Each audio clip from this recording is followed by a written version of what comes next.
이게 바로 이제 두 번째 질문으로 이제 이어지는데, 제가 돈 빌려주지 말라고 한 이유가 차용증 써도 사실 별 의미가 없어요. 도박 자금에 쓴다고 하면 안 빌려줬을 거잖아요. 아니면은 다른 채무 변제 돌려막기에 쓴다고 하면 안 빌려줬을 거잖아요.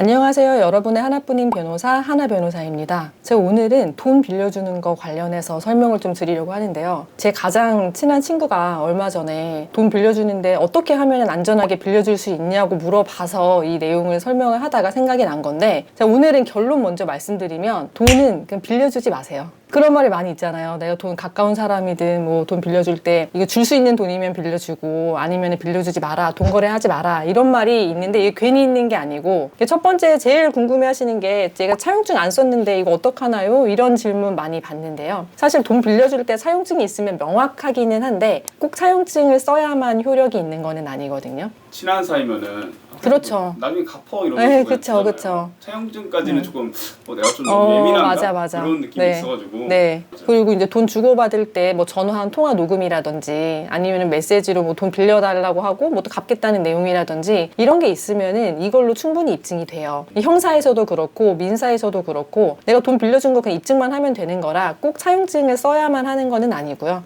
근데 물론 차용증이 있으면 훨씬 명확하겠죠. 이게 바로 이제 두 번째 질문으로 이제 이어지는데, 제가 돈 빌려주지 말라고 한 이유가 차용증 써도 사실 별 의미가 없어요. 그냥 종이 조각인가요? 그렇죠. 이게 종이 쪼가리고 차용증을 썼는데 이 차용증대로 상대방이 돈을 안 갚고 약속을 안 지킨다. 그러면은 뭐 강제로 이거 돈을 받아오는 효력이 바로 생기는 게 아니라 소송을 해야 돼요. 소송을 해야 뭐 이 사람 재산을 뭐 강제 경매를 하든 뭐 가압류하든 할 수 있는 건데, 그냥 차용증만 덩그러니 있는 상태에서는 별 의미가 없거든요. 민사소송에서 우리가 승소한다고 하더라도 자기 명의에 재산이 없으면은 집행을 할 수가 없어요. 내가 A라는 사람한테 받을 돈이 있는데 못 받았다고 해서 소송에서 뭐 A 가족한테 돈을 받거나 그럴 수가 없어요. 이게 조금 소액 빌려주거나 너무 가까운 관계에서는 그냥 친분 관계로 빌려주는 경우가 이제 많은데, 그게 아니라 높은 이자 때문에 욕심이 나서 빌려주는 경우도 있거든요. 법상으로 이자를 받을 수 있는 게 제한이 있어요. 지금 현행법상으로는 연 20%. 이거를 초과한 이자는 무효예요. 돈을 빌려줘서 이자를 받아왔다고 하더라도 나중에 이게 법적인 문제가 됐을 때는 이거 넘어서는 이자는 원금을 상환한 걸로 계산을 해요.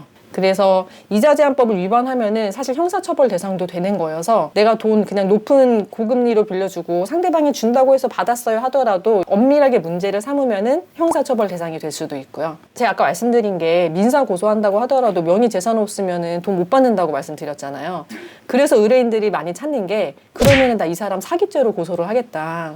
이 사기죄로 고소 당하면은 처벌 안 받으려고 꽁쳐둔 돈을 가지고 오거나 아니면은 뭐 가족들 도움을 받아서 돈을 갚거나 이렇게 할 수도 있잖아요. 당연히 사기죄 고소를 무조건 할 수 있는 거는 아니고요. 사기죄라는 게 여러 가지 요건이 필요해요. 근데 가장 핵심적인 게 상대방이 나한테 거짓말을 하고 내가 그 거짓말에 속아서 돈을 주거나 어떠한 재산 행위를 했는데 그래서 재산상 손해가 발생하면 사기죄가 성립을 하는 거거든요. 근데 거짓말을 했는지 여부는 어느 시점을 기준으로 판단하느냐면은 그 사람한테 돈을 빌려준 그 당시를 기점으로 해서 채무자가 나한테 거짓말을 했는지 안 했는지를 판단을 해요. 도박 자금에 쓴다고 하면 안 빌려줬을 거잖아요. 아니면은 다른 채무 변제 돌려막기에 쓴다고 하면 안 빌려줬을 거잖아요. 어쨌든 이 거짓말을 돈을 빌릴 때 시점으로 했다는 게 입증이 되어야 사기가 되는 거거든요. 그래서 돈 빌려주고 못 받았다고 해서 다 사기가 되지는 않아요. 그래서 차용 사기 할 때 의뢰인들이 많이 하는 실수 중에 하나가 그런 거거든요. 내가 이 사람한테 얼마나 도의적으로 잘했는지 얘기하려고 얘 정말 어려운 사정이 알아가지고 내가 그냥 마음이 안 좋아서 이렇게까지 도와줬는데 걔가 안 갚았다. 이거는 사기에 있어서 가장 안 좋은 진술.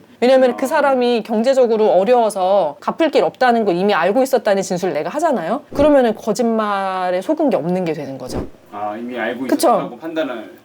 그래서 결론은 돈 빌려주지 마세요. 아니면은 줄 수 있으면은 주는 거고, 이 사람이 가지고 있는 다른 재산이 뭐 아파트가 있거나 부동산이 있거나 그러면 거기에 뭐 담보 설정하고 아니면은 뭐 보석이라든지 그림 같은 거 담보로 받고 그렇게 빌려주는 건 괜찮은데, 그런 게 없이 빌려주는 거는 안 하는 게 좋죠. 차용 관련해서 궁금한 점 있으면은 댓글로 남겨주시고요. 구독과 좋아요도 많이 부탁드립니다.